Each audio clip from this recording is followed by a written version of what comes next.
बिस्मिल्लाहिर्रहमानिर्रहीम अस्सलाम वालेकुम डियर फॉलोअर्स। हमारा आज का जो टॉपिक है वो है एम्पलीफायर फ्रीक्वेंसी रिस्पांस। और एम्पलीफायर फ्रीक्वेंसी रिस्पांस के अंदर हम देखने जा रहे हैं कि फ्रीक्वेंसी को चेंज करने से एम्पलीफायर की जो गेन है उसमें क्या फ़र्क आता है। उसके हवाले से हम यहाँ पे तीन चीज़ों को स्टडी करेंगे और बेसिकली तीनों ही जो है वो कैपेसिटेंसेस हैं। नंबर वन पे आपकी कपलिंग कैपेसिटर्स हैं, नंबर 2 पे बाईपास कैपेसिटर है और नंबर 3 पे ट्रांजिस्टर की इंटरनल कैपेसिटेंसेस हैं। तो हम ये देखेंगे कि अगर हम फ्रीक्वेंसी को from very low to high लेके जाते हैं, तो इन तीनों तरह की कैपेसिटेंसेस पे क्या फ़र्क पड़ता है और वो फिर आगे मज़ीद वो कैपेसिटेंसेस जो हैं, वो हमारे एम्पलीफायर के रिस्पॉन्स में या उसके गेन में किस तरह से अफ़ेक्ट करती हैं, उसको कम करती हैं या ज़्यादा करती हैं। इस हवाले से जो चैप्टर हम जिस बुक को फॉलो कर रहे हैं इलेक्ट्रॉनिक डिवाइसेस, जो फ्लॉयड की बुक है, इसके चैप्टर 10 है एम्पलीफायर फ्रीक्वेंसी रिस्पांस और इसके आगाज में ही इस बात का जिक्र किया जा रहा है। यहाँ पे इस बात का जिक्र करना ज़रूरी है कि इससे पहले जो हमने एम्पलीफायर कॉन्फ़िगरेशन पढ़ी है या पावर एम्पलीफायर्स पढ़े हैं, तो एम्पलीफायर्स के जो भी सर्किट पढ़े हैं, वहाँ पे हमने इस बात का जिक्र नहीं किया था कि फ्रीक्वेंसी हम कितनी हाई या कितनी लो रख रहे हैं। होता ये था कि वहाँ पे हम फ्रीक्वेंसी को एक मिड रेंज में रखते थे और इस फैक्टर को वहाँ बिल्कुल ही इग्नोर कर दिया जाता था कि फ्रीक्वेंसी के चेंज का भी कोई असर हमारे गेन पे पड़ सकता है, क्योंकि वहाँ पे हम दूसरे फैक्टर्स को स्टडी कर रहे थे। लेकिन हम इस चैप्टर के अंदर आके पहली दफ़ा क्या करेंगे, फ्रीक्वेंसी को दोनों एक्सट्रीम्स में लेके जाएँगे, वेरी लो फ्रीक्वेंसी और वेरी हाई फ्रीक्वेंसी। उसके अंदर देखेंगे कि ये जो कैपेसिटेंसेस हैं, ये किस तरह से रिएक्ट करती हैं इन फ्रीक्वेंसी रेंजेस के आगे। तो लिहाज़ा इससे पहले हम फ्रीक्वेंसी का जो इंतख़ाब करते थे वो मिड रेंज का करते थे। और अब इसमें अगर सबसे पहले यही है कि फ्रीक्वेंसी चेंज करने से जो असर पड़ता है इसी को हम फ्रीक्वेंसी रिस्पॉन्स कहते हैं, देखते हैं। और ये चेंज जो है वो गेन में भी आता है और फेज़ शिफ्ट दोनों में आ जाता है। तो सबसे पहले हम जिस चीज़ का ज़िक्र करेंगे वो कपलिंग कैपेसिटर्स हैं। यहाँ पे सर्किट में कॉमन एमीटर एम्पलीफायर के 2 सर्किट दिखाए गए हैं। एक में जो है वो ट्रांजिस्टर जो है वो बीजेटी एनपीएन ट्रांजिस्टर है, जबकि दूसरे सर्किट के अंदर एक जेएफईटी ट्रांजिस्टर है। बाकी बुनियादी तौर पर सर्किट जो है वो बिल्कुल सेम है, बस फ़र्क ये है कि यहाँ पे जो है वो बेस, कलेक्टर और एमीटर है और वहाँ पे जो है वो गेट, ड्रेन एंड सोर्स है। तो लिहाज़ा यहाँ पे कॉमन एमिटर जो कॉन्फ़िगरेशन है उसमें 2 कपलिंग कैपेसिटर्स का इस्तेमाल किया गया है। एक जो बेस पे इनपुट दी गई है वो थ्रू कपलिंग कैपेसिटर C1 दी गई है और जो अ, आउटपुट ली गई है कलेक्टर से वो भी थ्रू कपलिंग कैपेसिटर C3 ली गई है। तो ये 2 कैपेसिटर्स हैं, जबकि यहाँ पे गेट पे इनपुट दी गई है और वहाँ पे C1 है और ड्रेन पे आउटपुट है वो वहाँ पे C3 है। हम अब सारा ज़िक्र जो है वो बीजेटी का ही करेंगे, क्योंकि इन दोनों में एक जो है मुशाबियत पाई जाती है, जो एक को अंडरस्टैंड आप करेंगे तो दूसरे को ऑटोमैटिकली आप अंडरस्टैंड कर जाएँगे। अब यहाँ पे जो दोनों कैपेसिटर्स शो किए गए हैं, इनका मकसद ये है कि जो डीसी है आपके सर्किट में वो इस कैपेसिटर से क्रॉस नहीं कर पाएगी, लिहाज़ा सोर्स को और लोड को आप इससे बचा सकते हैं। जबकि एसी जो है वो इसमें से फ्लो कर जाती है ईज़िली। अब हमारा मकसद ये था या हम वहाँ पे ये अज़्यूम कर रहे थे इससे पहले कि हमारी फ्रीक्वेंसी जो है वो हाई है और इतनी हाई है कि जो दोनों कैपेसिटर्स हैं, ये दोनों कोई रुकावट नहीं दे रहे, ये शॉर्ट सर्किट की तरह बिहेव कर रहे हैं। तो कोई भी जो कंपोनेंट है वो शॉर्ट सर्किट की तरह बिहेव तब करता है जब उसकी अपनी कोई रुकावट नहीं रहती। लिहाज़ा रुकावट को दूसरे लफ्ज़ों में आप यहाँ पे क्या कहेंगे, जब कैपेसिटिव रिएक्टेंस जब नहीं रहती। तो जब कैपेसिटिव रिएक्टेंस जो है वो इक्वल टू 0 हो जाए तो हम ये कहेंगे कि ये बस जस्ट एक शॉर्ट सर्किट है, यहाँ से हम आराम से गुज़र जाएँगे और यहाँ पे हमारा कोई ड्रॉप नहीं होगा। लेकिन अगर ये कैपेसिटिव रिएक्टेंस जो है ये ख़ास हद से बढ़ जाए तो आप इसको इग्नोर नहीं कर सकते, फिर होगा क्या कि इसके क्रॉस ड्रॉप होगा और आपका लॉस होना शुरू हो जाएगा। ठीक है? अब यहाँ पे जो इक्वेशन है कैपेसिटिव रिएक्टेंस की वो है 1/2 पाई एफसी। तो अगर आपकी फ्रीक्वेंसी जो है जितनी हायर होती जाएगी, आपकी जो एक्सी की वैल्यू है वो उतनी लोअर होती जाएगी, क्योंकि ये इसका इनवर्स रिलेशन है फ्रीक्वेंसी के साथ। सो हायर फ्रीक्वेंसी पे रिएक्टेंस की वैल्यू लोअर होती है। आइडियली हम कह देते हैं कि इक्वल टू 0 है, लेकिन अप्रोचिंग टू 0 होती है, या आप कह सकते हैं कि आप उसको इग्नोर कर सकते हैं। लेकिन ज्यों-ज्यों आपकी फ्रीक्वेंसी की वैल्यू कम होती जाएगी, रिएक्टेंस की वैल्यू इनवर्सली बढ़ती शुरू हो जाएगी। फिर एक वक़्त ऐसा आएगा कि अगर आप फ्रीक्वेंसी की वैल्यू को लोअर काफ़ी कम कर दें, उस सूरत में आपकी ये रिएक्टेंसेस जो हैं, इनकी वैल्यू बहुत बढ़ जाएगी। आप ये नहीं कह सकते कि शॉर्ट सर्किट है, यहाँ पे आपकी वोल्टेज ड्रॉप होना शुरू हो जाएगी और डेफ़िनिटली क्या होगा, आपके गेन को फ़र्क आ जाएगा। तो लिहाज़ा आपका गेन जो है, वो कम हो जाएगा। जो यूजुअली आपका गेन होता है, वो नहीं रहेगा।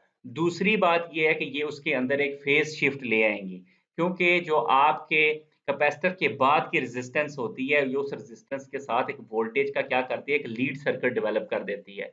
इस कैपेसिटर C1 की बात करें तो आगे Rin है, तो लिहाज़ा Rin के हिसाब से इसमें क्या हो जाएगा, एक लीड सर्किट डेवलप हो जाएगा।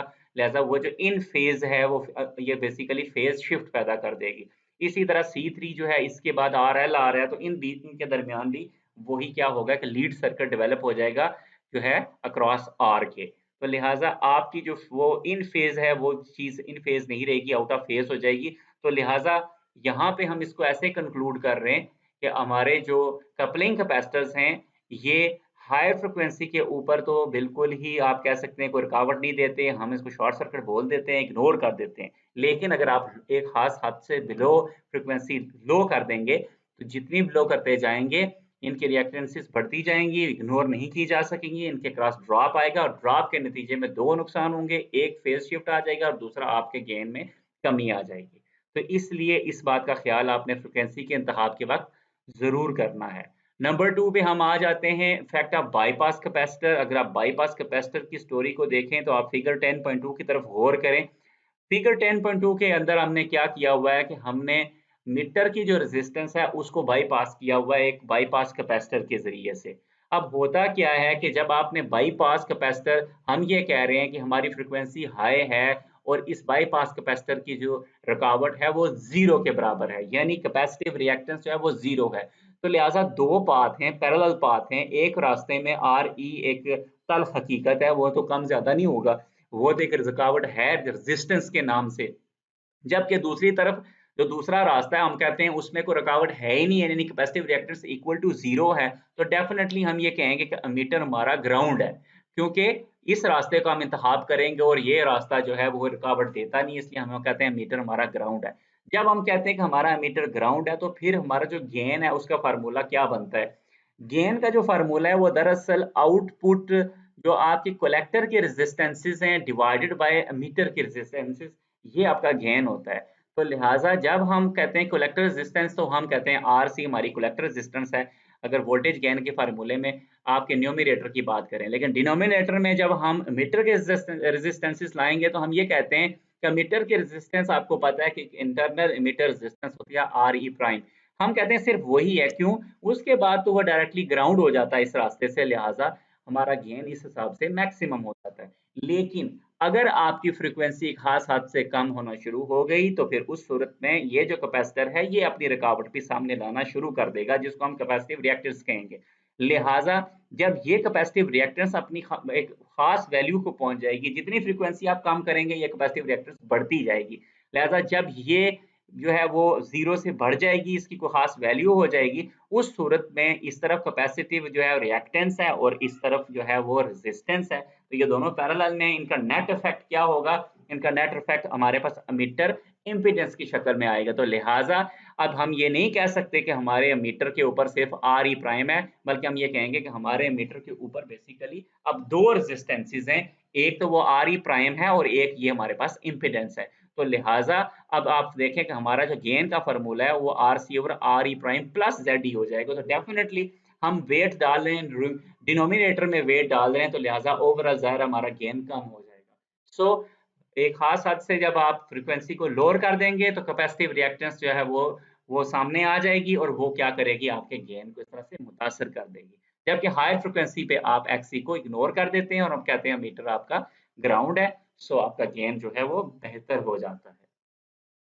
अब हम आते हैं तीसरे पहलू की तरफ, जो कि है इंटरनल ट्रांजिस्टर कैपेसिटेंस। इसके हवाले से मैं आपको बताता चलूं कि हमारे पास जो ट्रांजिस्टर होता है उसमें बेसिकली 2 जॉइंट होते हैं। अगर हम बीजेटी की बात करें तो बेस कलेक्टर एक जॉइंट है और दूसरा बेस एमिटर एक जॉइंट है। इसी तरह अगर जेएफईटी की बात करें तो गेट ड्रेन का एक जॉइंट है या जंक्शन है, और इसी तरह गेट और सोर्स का भी एक जंक्शन है। ये जो दो जंक्शंस हैं, ये आप समझें कि एक तरफ जो है वो बेस है और एक तरफ कलेक्टर है, तो समझो ये ऐसे लगता है जैसे ये दो प्लेट्स हैं, एक बेस की प्लेट है और एक कलेक्टर की प्लेट है। तो ये इस इनके अंदर एक इंटरनली एक कैपेसिटेंस का एक कंसेप्ट पाया जाता है।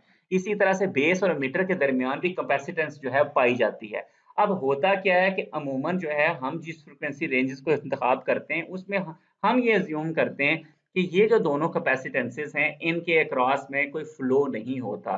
फ्लो क्यों नहीं होता? वो इसलिए नहीं होता कि हम कहते हैं कि कैपेसिटिव रिएक्टेंस की वैल्यू इनकी आमतौर पर इस कदर ज्यादा होती है कि ये हमें एक तरह से ओपन रास्ता मालूम होता है, लगता है कि जैसे सर्किट यहाँ से ओपन है। सो ये कोई पाथ जो है डेवलप नहीं हो पाता। और इसकी वजह ये है कि आपकी जो रिएक्टेंस होती है वो आपकी देखें यहाँ फार्मूले में क्या है कि रिएक्टेंस जो है वो इक्वल किस पे डिपेंड कर रही है? Frequency as well as capacitance. तो कहा जाता है कि जो जो इंटरनल आपकी कैपेसिटेंस होती है इसकी वैल्यू बहुत कम होती है, बहुत कम, जस्ट आप कह सकते हैं कि ये कुछ जो है वो फ्यू पिको फैरड होती है। तो जब फ्रीक्वेंसी की वैल्यू भी बहुत आप कह सकते हैं कि लो है, फ्रीक्वेंसी की वैल्यू भी कम है, प्लस कैपेसिटेंस की वैल्यू भी कम है, तो ये दोनों जब ये सी एंड एफ दोनों की वैल्यू जब बहुत ही कम होगी तो आपकी रिएक्टेंस तो बहुत ज्यादा बढ़ जाएगी, क्योंकि ये दोनों इनवर्सली प्रोपोर्शनल है। तो लिहाजा रिएक्टेंस की वैल्यू इस कदर ज्यादा हो जाती है कि इस पाथ को कोई चुनता ही नहीं है। यानी आपको पता है कि जब किसी जगह की रुकावट बहुत ज्यादा हो जाती है तो वो रास्ता ओपन सर्किट की तरह बिहेव करता है, और जब किसी रास्ते की रुकावट ना होने के बराबर हो तो वो बिल्कुल ही एक मतलब स्ट्रेट पाथ के तौर पर, यानी शॉर्ट सर्किट के तौर पर बिहेव करता है। तो यहाँ पे भी यही कंसेप्ट है कि रिएक्टेंस की वैल्यू इस कदर ज्यादा होती है आमतौर पर कि ये रास्ता जो है ओपन ही होता है, इस रास्ते को कोई इख्तियार नहीं करता। तो अब मैं आपको ये भी बताता चलूं कि यहाँ पे जो दो हमारे पास कैपेसिटेंसेस आती हैं, जो जो ऊपर वाली कैपेसिटेंस है, जो नहीं बेस कलेक्टर वाली कैपेसिटेंस है, इसको जो है वो आउटपुट जो है कैपेसिटेंस माना जाता है, यानी इंटरनल आउटपुट कैपेसिटेंस कहा जाता है। जबकि जो नीचे वाली है इसको बेस मीटर वाली को इनपुट जो है वो इंटरनल कैपेसिटेंस का नाम दिया जाता है। इसी तरह जेएफईटी के लिए भी मामला ऐसे ही है। और अगर आप डेटा शीट निकालें बीजेटी की या जेएफईटी की, तो बीजेटी की डेटा शीट में ये जो आपकी आउटपुट वाली सीबीसी है इसको जो है वो सीओबी के नाम से जो है जाहिर किया जाता है। इसी तरह जो बेस मीटर वाली कैपेसिटेंस है उसको जो है इनपुट इसको सीआईबी के नाम से शो किया जाता है। अगर बात करें हम एफईटी की, तो एफईटीज में जो है वो इनपुट वाली कैपेसिटेंस को सीआईएसएस और आउटपुट वाली कैपेसिटेंस को सीआरएसएस के नाम से जाहिर किया जाता है। अब होगा क्या? अब हम ये देखने जा रहे हैं कि जब फ्रीक्वेंसी जो है बढ़ती जाएगी, फ्रीक्वेंसी के बढ़ाने से रिएक्टेंस जो है उसकी वैल्यू कम होना शुरू हो जाएगी। तो लिहाजा फ्रीक्वेंसी जब एक खास हद से आप ज्यादा कर देंगे तो उसका रिजल्ट क्या होगा कि ये जो रिएक्टेंस है ये कम होते होते, यानी इनवाइट करना शुरू कर देगी कि अब नामुमकिन नहीं है यहाँ से गुजरना। अगर जाहिर है इस जगह की रिएक्टेंस रुकावट कम होती जाएगी तो ये इनवाइट करेगी करंट को, वोल्टेज को, कि वो इसमें से गुजरे। लिहाजा ये बेसिकली एक रास्ते को जो है, बंद रास्ते को, जो हम कह रहे थे ओपन सर्किट है, ये क्लोज करना शुरू कर देगी और यहाँ से भी फ्लो होना शुरू हो जाएगा। अब यहाँ से जो फ्लो होगा वो हमें कैसे नुकसान देगा, हम इनपुट और आउटपुट दोनों के हवाले से देखते हैं। यहाँ पे अगर आप ये जो फिगर 10.4 है इस पे गौर करें, तो इसमें जो ए फिगर है इसमें अगर आप देखें तो यहाँ पे बेस मीटर वाली कैपेसिटेंस का जिक्र किया गया है।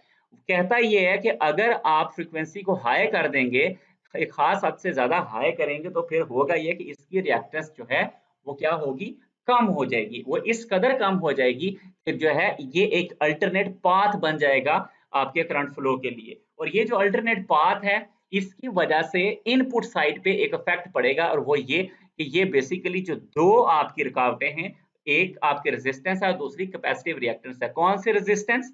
ये जो सोर्स की रेजिस्टेंस है आर एस जो सोर्स रेजिस्टेंस है वो, और नंबर टू ये जो इंटरनल कैपेसिटर की जो ये कैपेसिटेंस है, ये दोनों बेसिकली वोल्टेज डिवाइडर इफेक्ट की वजह से क्या करेंगी, ये मुतासर कर देंगी, इनपुट वाली वोल्टेज को ड्रॉप करवा देंगी। और आप देख सकते हैं कि हमारी इनपुट वोल्टेज जो सोर्स पे थी वो यहाँ बेस पे पहुंच के देखें उसमें एम्पलीट्यूड में कमी आ गई है, यानी इधर ही हम लॉस करवा बैठे हैं। और ये लॉस किस वजह से हुआ है, वोल्टेज डिवाइडर इफेक्ट की वजह से हुआ है। और वोल्टेज डिवाइडर इफेक्ट एक्टिवेट किस वजह से हुआ है, वो तब एक्टिवेट हुआ है जब ये रिएक्टेंस की वैल्यू कम हुई है। इसके कम होने की वजह से ये एक अल्टरनेट पाथ बन गया, लिहाजा इस पॉइंट के एतबार से अब दो रेजिस्टेंसेस हैं, एक दो रुकावटें हैं, एक तरफ ये सोर्स के रेजिस्टेंस और दूसरी तरफ ये कैपेसिटिव रिएक्टेंस। तो लिहाजा इसने यहाँ पे इनपुट साइड पे नुकसान पहुंचाया, इसीलिए हम आपको इसको इनपुट इंटरनल कैपेसिटेंस भी बोला जाता है। ठीक है, तो यहाँ पे देखें कि कैसे इस जब ये मैदान में आई है और इसने पाथ डेवलप किया है, तो हमारी इनपुट पे एक लॉस करवा बैठी है, इससे हमारे गेन में यकीनन जो है फर्क पड़ेगा, यानी हमें लॉस होगा। जिस कदर ये कैपेसिटिव रिएक्टेंस कम होती जाएगी, ये लॉस उतना बढ़ता जाएगा, और जिस कदर ये बढ़ती जाएगी, ये पाथ उतना ही दुश्वार हो जाएगा। तो लिहाजा हमारे लिए अच्छी बात है, इसलिए हमने बहुत ज्यादा हाई फ्रिक्वेंसी नहीं करनी ताकि हमारा ये रास्ता ओपन हो जाए, यानी रास्ता खुल जाए। दूसरी तरफ हम बात करते हैं आउटपुट वाली कैपेसिटेंस की। अब होगा क्या कि ये जो बेस कलेक्टर जंक्शन वाली कैपेसिटेंस है, हम ये कहते हैं कि लोअर फ्रिक्वेंसीज पे क्या होता है कि ये वैल्यू जो है रिएक्टेंस की बहुत हाई होती है और ये पाथ कभी भी डेवलप नहीं होता, इसलिए हमारा सारा काम बेहतरीन तरीके से चलता है। अब होगा क्या कि जब आप एक खास हद से फ्रिक्वेंसी को ज्यादा करेंगे, उस सूरत में होगा ये कि ये पाथ जो है ये दोबारा बहाल हो जाएगा, ये ओपन सर्किट क्लोज हो जाएगा और यहाँ से भी गुजर बसर होना शुरू हो जाएगा। जब ये रास्ता बहाल होगा तो इससे गुजरेगा कौन? अब ये देखें, ये कलेक्टर और बेस के दरमियान है और कलेक्टर पे आपकी आउटपुट है। अब ये आउटपुट जो है ये कलेक्टर से वापस फीडबैक होके बेस यानी इनपुट पे आ जाएगी, यानी आउटपुट जो है वो फीडबैक होके इनपुट पे आ रही है। तो अब आउटपुट फीडबैक होके इनपुट पे आए तो क्या होता है, डिपेंड करता है, हमेशा याद रखें कि जब भी आउटपुट फीडबैक होके इनपुट पे आती है तो आपने ये देखना होता है कि वो इन फेज आ रही है या आउट फेज आ रही है। अगर तो इन फेज आए तो वो गेन को मजीद बड़ा कर देती है, क्योंकि जब वो हायर आएगी तो वो मजीद हाई करेगी। लेकिन हमें पता है कि ये एक जो सर्किट है ये कॉमन एमिटर एम्पलीफायर है, और कॉमन एमिटर एम्पलीफायर में हमें पता है कि हमारी जो आउटपुट होती है, जो कि कलेक्टर से हम कलेक्ट करते हैं, वो आउट ऑफ फेज होती है 180 डिग्री। लिहाजा उसके आउट ऑफ फेज होने की वजह से इसका मतलब है जब यहाँ पे पीक होगी तो वहां पे जो है वो वैली आ जाएगी, जब यहाँ पे वैली होगी यहाँ पे पीक आ जाएगी, इट मींस वो उल्टी आपके पास आएगी।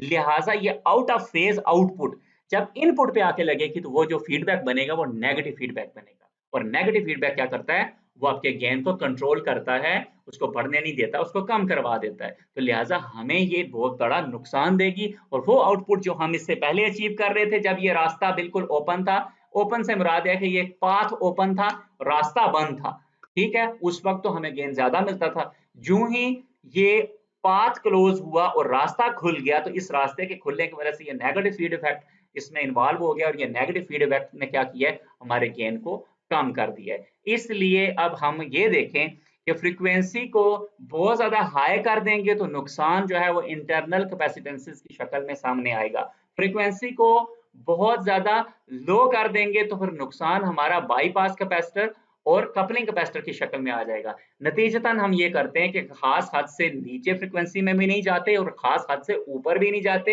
लिहाजा हम एक मिड रेंज के अंदर रहते हैं ताकि हम जो है बेहतर से बेहतर गेन को अचीव कर सकें।